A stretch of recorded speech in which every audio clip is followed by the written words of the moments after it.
Good afternoon.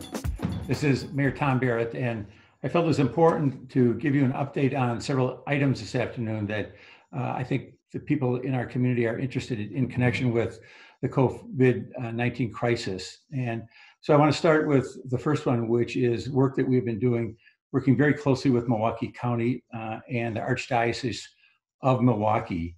The issue that we're trying to deal with here is the issue of people with unstable housing right now.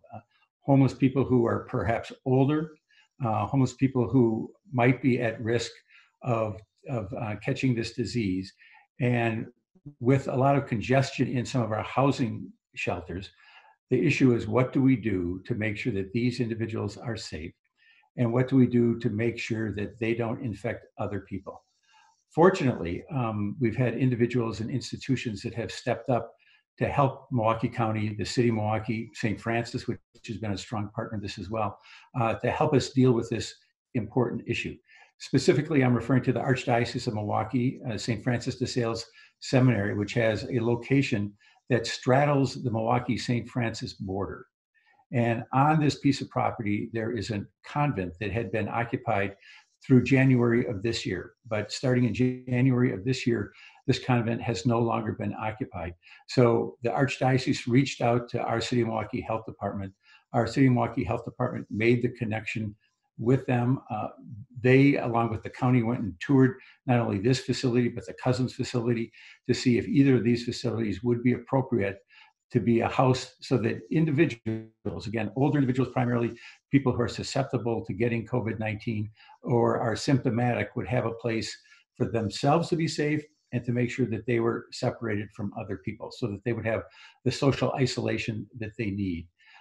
This location, again, St. Clair's Hall, turns out to be a very good, solid location. So working with the Wisconsin National Guard, working with the Milwaukee County Housing Division, working with our Community Development Block Grant Office, along with our Health Department, we have been able to work very, very closely, and we're just ironing out the final details, which with the Archdiocese right now, that would allow us to have essentially two wings, one for people who are susceptible and one for people who are symptomatic.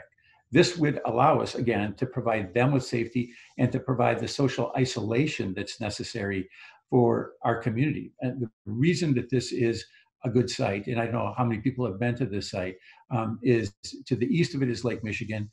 There are not many homes in this area, and it will allow us to work very, very closely in a collaborative effort. So I want to give a huge shout out to County Executive Abley and his staff. I want to give a huge shout out. Our health department, our community development block grant office, has spent literally hundreds of hours over the last few days preparing this site. In addition, we have gotten donations from the United Way. We've gotten donations from a number of local hotels, and Steve Mahan, who I think may be joining us on this call, can go through those hotels that have stepped forward so that this location will be up and running, hopefully as soon as this week. So let me stop there and turn it over to Steve to talk a little bit about what he has done and how closely he's worked with the county and the state to make this a reality. Steve? Thank you, Mayor. This has really been a collaborative effort throughout the county. We sincerely want to just back up to what Mayor Tom Barrett said, thanking the city of St. Francis for being so open to making this happen. And the Archdiocese, of course. But this has been a very large collaborative effort from the city and the county. Also, the city of Milwaukee and Milwaukee County Continuum of Care of Shelter Network that has been very active. The donations received to date have been very gracious, from the Plaza Hotel in the city of Milwaukee, the Ingleside Hotel in Pewaukee, Homewood Suites, and a number of Marriott hotels have provided linens, multiple linens, a lot of disposable goods such as paper goods, and the Milwaukee Continuum of Care has also stepped up to make sure that this site is fortified with everything it needs to be sustainable moving forward. And we're very thankful. And Steve, again, thank you for your work. Steve's put a lot of hours just in the last few days on that issue. So again, the purpose here is to provide some housing stability as well as social isolation to individuals who are very vulnerable in their lives right now. We know that there's a lot of people who have lost their jobs. We know that there are a lot of people who have underlying health conditions who are susceptible and need a place to stay. So this takes a lot of the burden off our shelters, and at the same time, I think does so in a way that's very responsible. So a huge shout out to the Archdiocese, a huge shout out to everyone who's been involved in making this a reality. The second issue that I want to talk about just briefly is we continue to see numbers grow here in Milwaukee County. The numbers just have come out in the last hour. We're over 609, I think 609 is the count I saw for Milwaukee County. For the city of Milwaukee, it's 478. So we're continuing to see cases throughout the county, but a disproportionate impact in the city, particularly on the northern part of the city. And it's hitting a lot of neighborhoods on the northern part of the city very, very hard. So we want to stress, as we always have, how important it is to keep that social isolation, that social distancing. This is spread from individual to individual through droplets in the air. So sneezing or close contact is what is allowing this to move so quickly through our community. So we're going to keep hammering home on that theme of please follow the stay-at-home order, the stay safer at home order. This is in place for your safety. This is in place to make sure that we can get through this and get life back to normal as quickly as we can.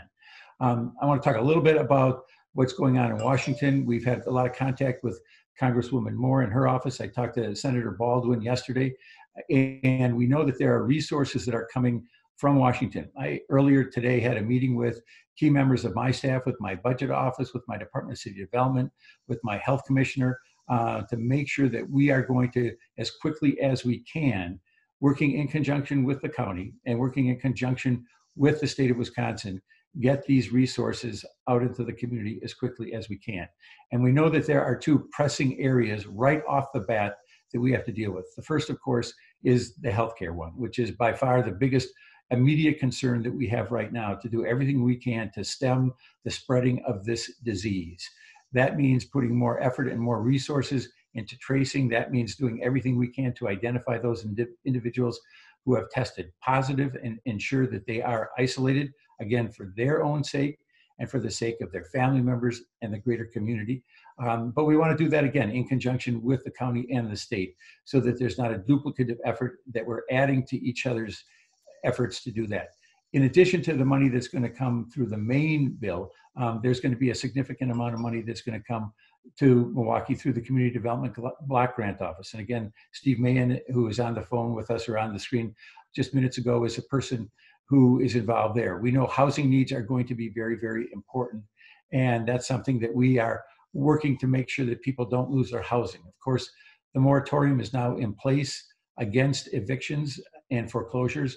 I think that that's a solid step in the near term, because we don't want people to lose their homes during this period.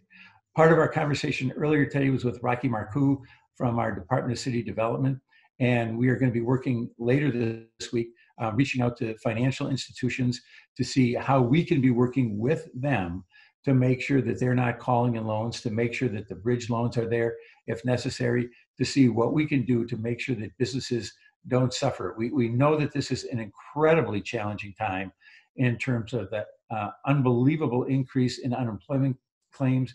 We know what a pressure is placing on all types of businesses.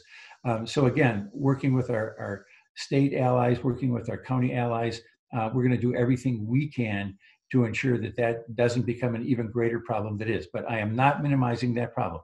Right now, we're facing two really challenging situations. Obviously, the unprecedented healthcare challenges that we have not seen in decades, probably going back to 1918 in this community or in this country.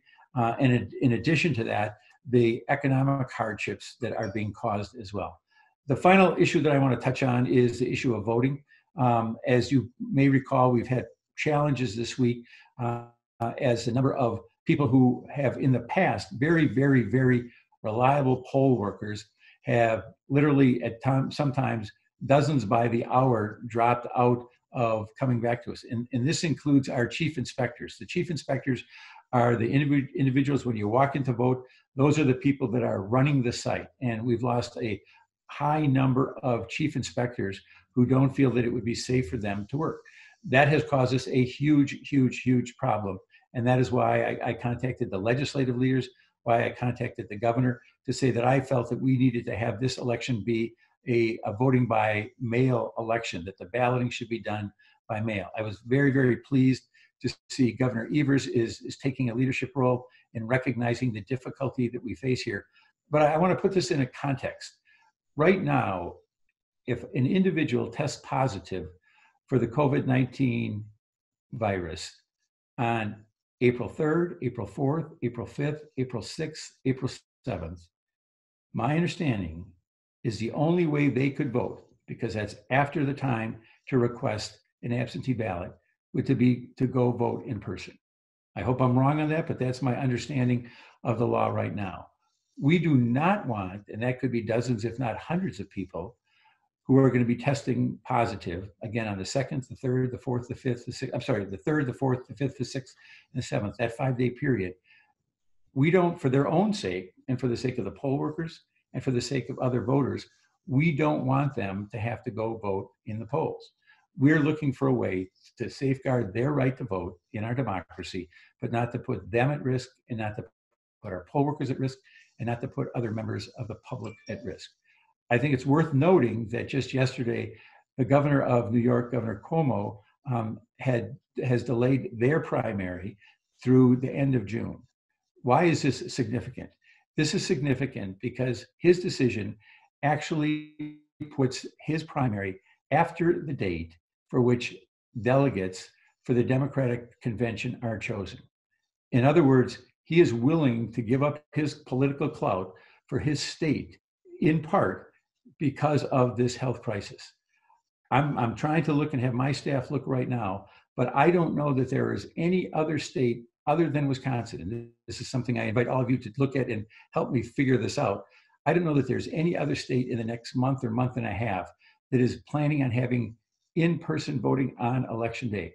I think state after state after state has recognized just what a serious public health challenge it would be to have in-person voting on election day during the next month. And that's why, I appreciate the governor's leadership on this. That's why I'm calling on the state legislators to look at the leadership that we've seen in virtually every other state, Democratic and Republican, to act on this matter. So with that, if there's any questions, I'm happy to answer any questions. Jeremy Janine from Urban Milwaukee is asking the number of beds in the facility.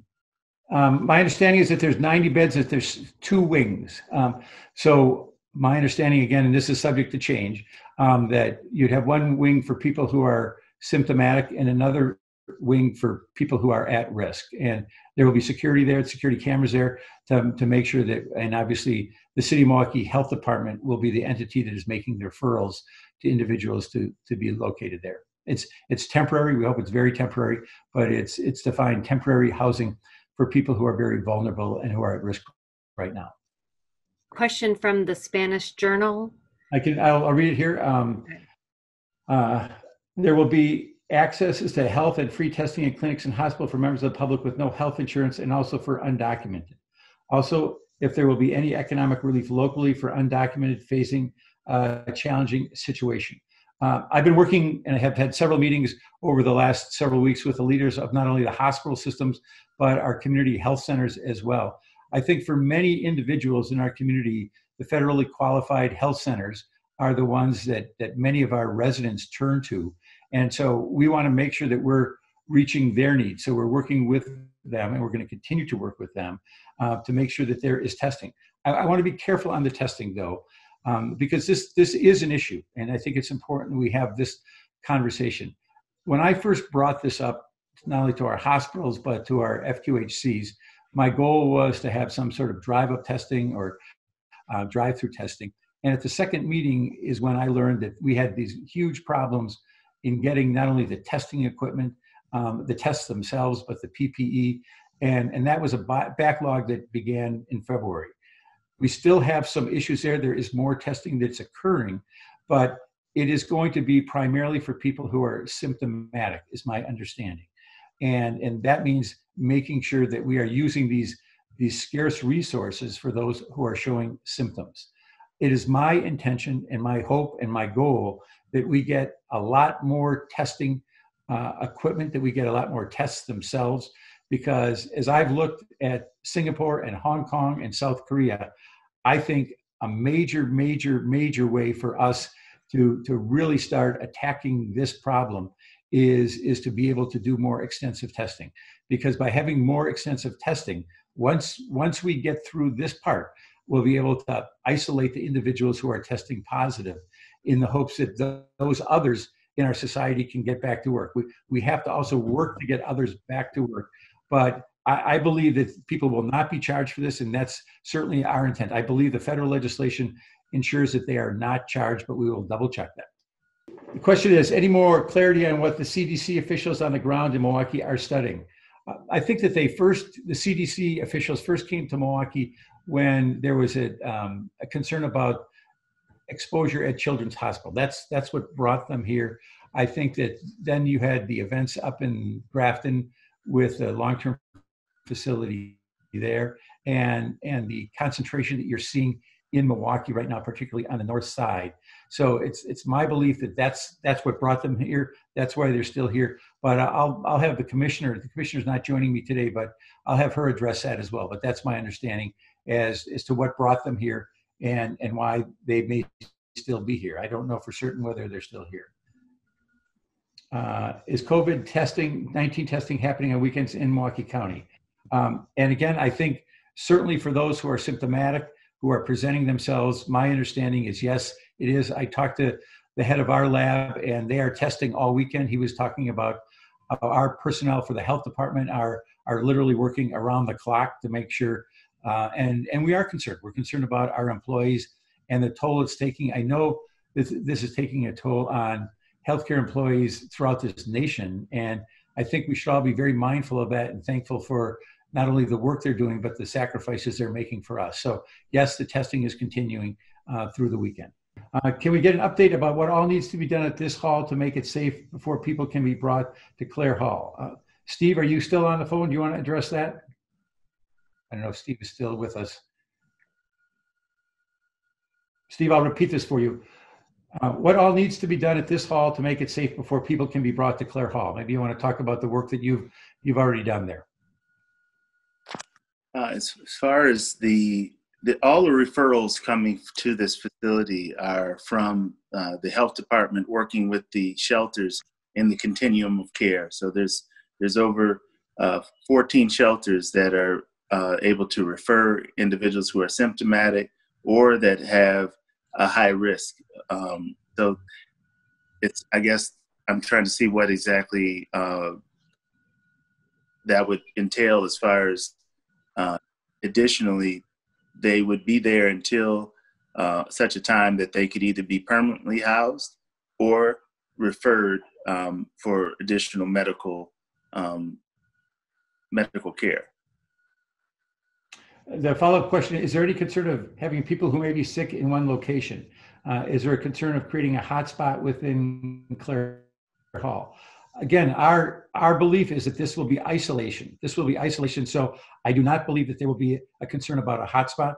We are going to be looking for other locations as well. We are very concerned about a surge in our hospital system and the adequacy for the number of beds, not necessarily today.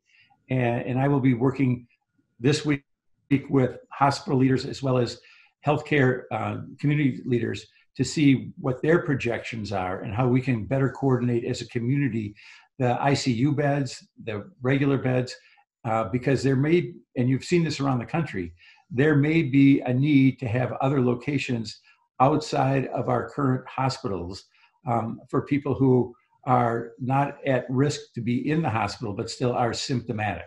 But it is our belief that by locating different locations, and again, we are working to get different locations around the community, that we'll be able to address this in a way that's equitable to everyone.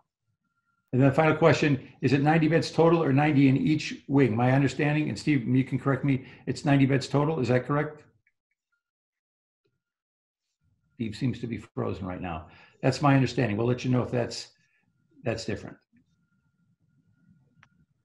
All right, I want to thank everybody, and we'll get you more information. Again, the final documents have not been signed between the city attorney and the archdiocese, but they are working on it.